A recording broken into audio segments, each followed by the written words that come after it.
Hai semuanya, kembali lagi di YouTube channel saya. Pada hari ini, kita akan bersama membahas seleksi kompetensi bidang untuk sub Kementerian Pertanian atau penyuluh pertanian, bagian yang ke-6. Langsung saja. Undang-Undang Republik Indonesia Nomor 18 Tahun 2004 adalah undang-undang yang mengatur tentang A. Pertanian, B. Perkebunan, C. Peternakan, D. Kehutanan, E. Tanaman pangan. Jawaban yang tepat adalah B. Perkebunan. Undang-Undang Republik Indonesia Nomor 18 Tahun 2004 mengatur tentang perkebunan.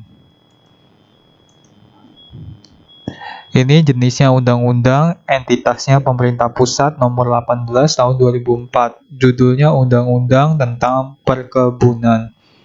Ditetapkan tanggal 11 Agustus 2004. Sumbernya ini.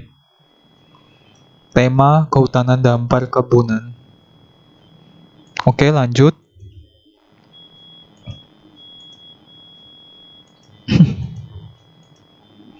Pemotongan hewan untuk penyakit hewan menular, zoonosis, tidak dilakukan terhadap hewan yang diduga terkena penyakit A. Brucellosis, B. Helminthiasis, C. Sura, D. Anthrax, E. Cysticercosis. Jawaban yang tepat adalah D. Anthrax. Antraks adalah penyakit menular akut dan sangat mematikan yang disebabkan oleh bakteri Bacillus anthracis dalam bentuknya yang paling ganas. Penyakit ini bersifat zoonosis, yang berarti dapat ditularkan dari hewan ke manusia, tetapi tidak dapat ditularkan antara sesama manusia. Penyakit yang sekarang sedang bermutasi dari hewan ke manusia dan bisa ditularkan dari manusia ke manusia itu ya seperti yang kita tahu adalah COVID-19, Coronavirus Disease 19.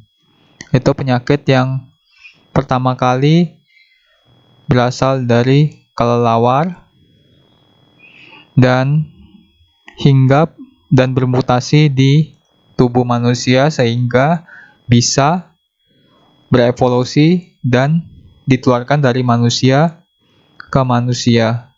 Sekarang lagi pandemik ya. Semoga kalian stay safe kawan. Untuk brucellosis adalah penyakit infeksi bakteri Brucella yang disebarkan dari hewan ke manusia, umumnya melalui konsumsi susu, terutama susu yang tidak dipasteurisasi. Ini kan kita mau pemotongan hewan ya. Berarti dagingnya yang mau kita ambil, bukan susunya. Kalau helminthiasis atau cacingan, menurut WHO, World Health Organization, adalah investasi satu atau lebih cacing parasit usus yang terjadi dari cacing gelang. Ini infeksi cacingan. Penyakit Sura adalah penyakit hewan menular yang disebabkan oleh protozoa parasitik Evansi. Parasit ini hidupnya di dalam darah inangnya. Terus kalau cysticercosis adalah menyebabkan infeksi yang disebabkan oleh larva cacing pita ya. Jawabannya adalah yang antraks ya. Pedoman pengembangan kawasan pertanian diatur melalui Peraturan Menteri Pertanian Nomor A. 50 tahun 2016, B. 52 tahun 2016, C. 56 tahun 2016, D. 62 tahun 2016, E. 68 tahun 2016. Jawaban yang tepat adalah yang C. Nomor 56 tahun 2016 tentang pedoman pengembangan kawasan pertanian ya. Bisa dilihat Peraturan Permentan Nomor 56 Tahun 2016. Berlakunya 1 Desember tentang pedoman pengembangan kawasan pertanian. Sumbernya dari Litbang Pertanian ya. Pedoman pengawasan pertanian. filenya 29,7 MB dalam bentuk PDF. Berikut merupakan klasifikasi dari benih, kecuali A. Benih pratama, B. Benih penjenis, C. Benih pokok, D. Benih sebar, E. Benih dasar. Jawaban yang tepat adalah yang kecuali ya. Kecuali adalah yang A. Benih pratama. Karena benih bisa diklasifikasikan menjadi benih penjenis atau BS, benar ya, benih dasar atau BD, benih pokok atau BP, benih sebar atau BR. Jadi ini benih ya, termasuk benih. Kalau yang benih pratama bukan ya. Oke, next. Pelaku usaha pelaksanaan produksi sarana hortikultura wajib melaporkan perkembangan secara periodik setiap titik-titik sekali. A. 1 bulan, B. 3 bulan, C. 6 bulan, D. 12 bulan, atau E. 24 bulan, 1 tahun, setengah tahun, 2 tahun, 1 tahun, ini 2 tahun, 1 tahun, setengah tahun, 3 bulan, 1 bulan ya. Yang mana yang benar? Yang setengah tahun sekali, 6 bulan sekali ya. Pelaku usaha pelaksanaan produksi sarana hortikultura wajib melaporkan perkembangan secara periodik setiap, ini dasarnya. Peraturan Menteri Pertanian RI nomor 70 tahun 2014. Dasarnya berarti Permentan ya, Peraturan Menteri Pertanian. Jadi Permentan RI nomor 70 tahun 2014 tentang pedoman perizinan usaha budidaya hortikultura. Kita langsung ke pasal 33. Pelaku usaha budidaya hortikultura yang memiliki izin dari bupati atau wali kota wajib menyampaikan laporan usaha budidaya paling kurang 1 kali dalam 6 bulan. Berarti dalam 1 tahun ada 2 kali ya, kepada bupati atau wali kota dengan tembusan kepada gubernur dan menteri. Ini pelaku usaha budidaya hortikultura yang memiliki izin dari gubernur wajib menyampaikan laporan usaha budidaya paling kurang 1 kali dalam 6 bulan. Pasal 1 dan pasal 2-nya udah nyebutin 6 bulan ya, berarti jawabannya yang tadi yang C, 6 bulan.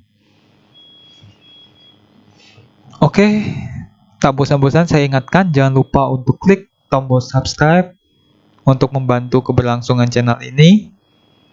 Dan juga bagi kalian 70% yang belum atau lupa mungkin untuk subscribe, saya ingatkan sekarang, sediakan waktu sejenak untuk klik tombol merah ini.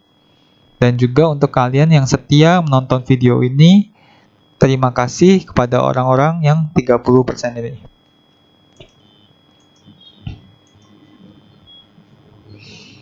Oke, seiring merebaknya pandemik ya, wabah corona, ya, kalian mungkin sudah bosan mendengarkannya, tapi jangan lupa untuk cuci tangan dan hindari kontak langsung dan lakukan namanya physical distancing ya.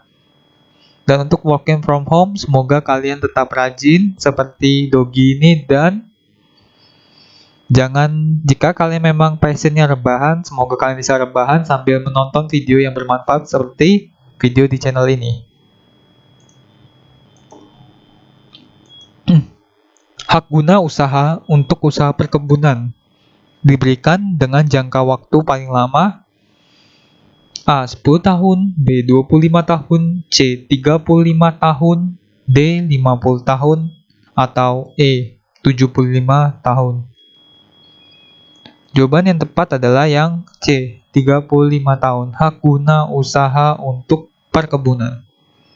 Kita lihat sumbernya. Jangka waktu HGU dari Peraturan Pemerintah Nomor 40 Tahun 96 tentang hak guna usaha. Ini tentang Peraturan Menteri Agraria dan Tata Ruang ya. Untuk jangka waktu HGU diberikan paling lama 35 tahun. Dan dapat diperpanjang untuk jangka waktu paling lama 25 tahun. Jadi bisa diperpanjang lagi.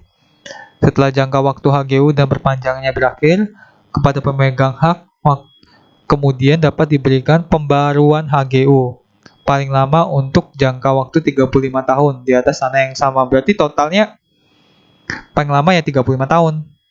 Bisa diperpanjang lagi 25 tahun lagi. Terus bisa lagi ngajuin HGU baru ya, hak guna usaha baru. Wow, berarti ini sekitar 95 tahun ya. Tapi ini kan ditanya paling lama, berarti paling lama 35 tahun ya. Bukan totalnya, ini kan dibaruin, ini bikin baru. Next.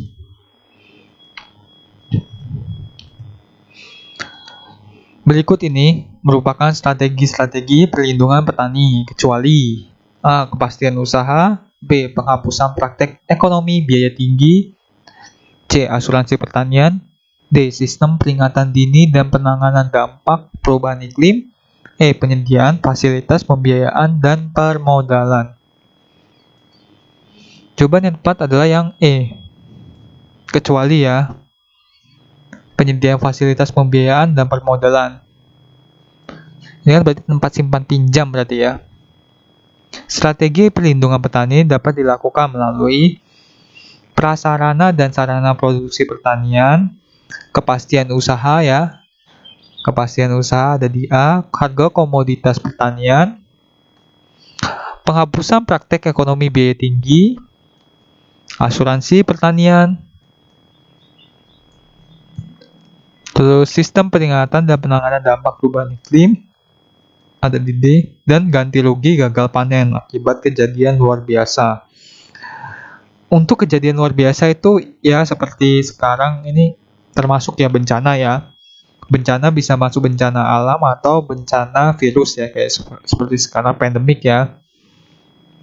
Bisa bencana juga atau gangguan dari hama yang menyerang seluruh sawah ya.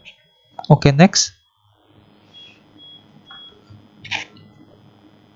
Penyelenggara PLB, PDLB atau pemilik media pembawa wajib melaporkan rencana pemasukan media pembawa kepada petugas karantina di tempat pemasukan paling lambat ... sebelum kedatangan media pembawa. A. 1 hari, B. 2 hari, C. 1 minggu, D. 2 minggu, E. 1 bulan. Jawaban yang tepat adalah paling lambat 2 hari ya. Kita lihat acuan atau dasarnya. PLB atau Pusat Logistik Berikat yang selanjutnya disingkat PLB adalah tempat penimbunan berkat atau penimbun barang asal luar daerah atau pabean dan atau barang bla bla bla bla ya. Penyelenggara PLB adalah badan hukum yang, nah ini bisa dibaca sendiri. Pengusaha PLB merangkap penyelenggara di PLB yang disingkat PDLB ya. Pengusaha di PLB. Ini bisa adalah badan usaha, bisa dibaca sendiri ya. Ini untuk pengertian dari PLB dan PDLB. Acuannya Permentan lagi ya, Peraturan Menteri Pertanian RI ya, nomor 8 tahun 2017. Berarti Permentan RI ya, Peraturan Menteri Pertanian Republik Indonesia nomor 8 2017 tentang tata cara tindakan karantina hewan dan tumbuhan terhadap pemasukan dan pengeluaran media pembawa di pusat logistik berikat. Berikat ya, ada ikatan berarti mungkin ya.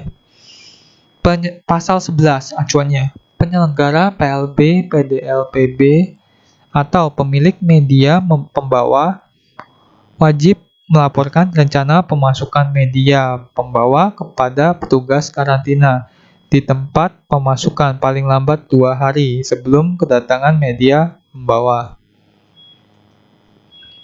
Penataan kembali penggunaan dan pemanfaatan lahan sesuai dengan potensi dan rencana tata ruang wilayah untuk kepentingan lahan pertanian disebut A. Konsolidasi lahan pertanian, B. Jaminan luasan lahan pertanian, C. Perlindungan lahan pertanian, D. Ekspansi lahan pertanian, atau E. Penetapan tata ruang lahan pertanian. Jawaban yang tepat adalah konsolidasi lahan pertanian, A ya. Cukup jelas ya. Next. Pembinaan kelembagaan petani diatur melalui Peraturan Menteri Pertanian yang dikeluarkan pada tahun A. 2010, B. 2013, C. 2015, D. 2016, atau E. 2017. Jawaban yang tepat adalah D. 2016. Permentan yang mengatur pembinaan kelembagaan petani adalah Permentan nomor 67 tahun 2016. 67 tahun 2016. Kita coba lihat. Permentan RI 67 2016 tentang pembinaan kelembagaan petani. Berarti benar ya? Tahun 2016. Pembinaan kelembagaan petani. Pembinaan kelembagaan petani. Oke. Tak terasa sudah 10 soal kita sama-sama bahas tentang kebanyakan ini mungkin Kementerian Pertanian ya. Ada penyuluhan pertanian mungkin beberapa soal. Terima kasih karena sudah setia mendengarkan penjelasan video dari saya. Jika kalian memang suka, klik like dan klik tombol subscribe-nya. Dan kalian mungkin bisa share video ini kepada teman-teman kalian yang membutuhkan. Dan jika memang kalian belum terlalu paham, kalian bisa repeat atau mengulangi nonton video ini agar kalian dapat lebih paham. Jangan lupa juga untuk sering-sering searching atau menambah ilmu kalian dari media lain seperti buku kalian, buku-buku kuliah, atau buku-buku SKB lainnya yang kalian punya, atau juga mungkin kalian bisa googling ya, searching untuk kebenaran informasi. Akhir kata saya ucapkan terima kasih, selamat belajar.